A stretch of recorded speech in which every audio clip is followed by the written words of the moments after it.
Hey guys, is this beautiful or what? I'm standing under,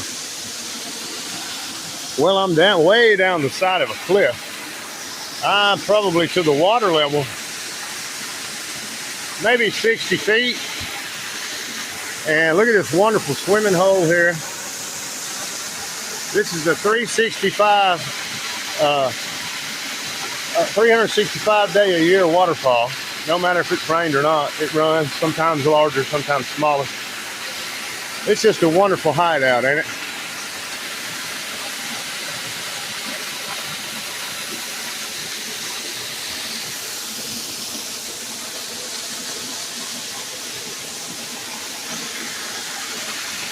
This is a place that's hidden from man, but it's known to God.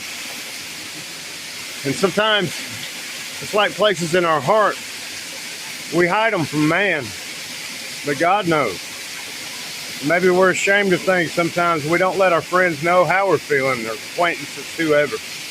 But God knows, and it's okay to tell him. Come to here sometimes. This place is inside of you.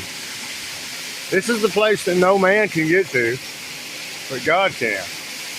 This is inside of your heart and in your soul. I recommend that you come here often. It's a wonderful place to be, and God's there too. Keep that in mind. Like I say, visit yourself. Don't forget to visit yourself. Thank you, guys.